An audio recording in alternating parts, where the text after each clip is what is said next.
Yaasiin Xasan waxaan ka mid ah dhalinta wax ku bartay magaalada Muqdisho waxaan ka soo qalabiyay jaamacadda Muqdisho waxaan hadda ahay asaasaha iyo milkiilaha Zuhura Production ganacsiga wuxuu ku saabsan yahay waxyaabaha ka soo baxa dalagga beeraha waxa uu bedelnaa cosmetics haday ahaan lahayn saliidaha timaha seeramyada iyo sidoo kale anagoo ka dhimay ka sameynayna body scrubka iyo waxyaabahaas ka sameeyaa waxaana yani isticmaalaa dalagga beeraha ma wax kiimikaal ah oo waa natural waxaan ku bilaabay maadaama aan qof soo bartay hadana aan markaas shaqo aan helin aadan ay u kartina businesska aan jeclaa waxay u kartay inaan businesska ku soo biiro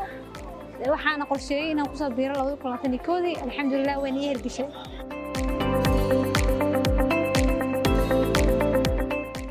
اوكي عقباتها ugu weyn yani aasleeyahay waa la kulanta marka ku bilaabay waxay ahayd inaan yani aan aqoon fiican u lahayn suuqa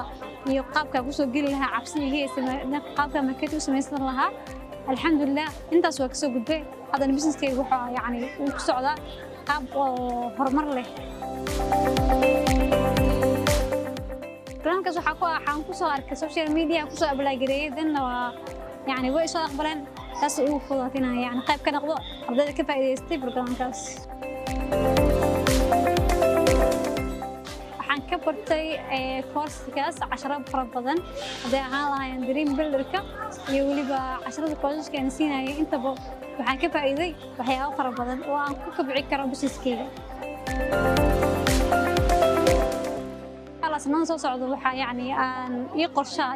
أن ردينا إنه إلى يروميو إن بزنس كيجا مادام هذا أونلاين هاي أوفر حرام ولا وسوه جاي كرر دمان يقولي إن حرام كانت أكفر رايو دمان جوال ضخ صومالية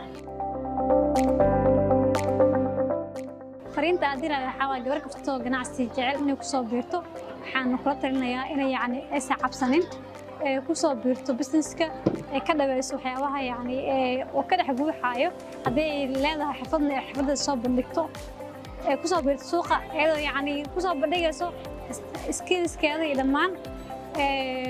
waxyaabaha ay kusoo kordhin karto wadankeeda iyo weliba dhaqaalaha wadanka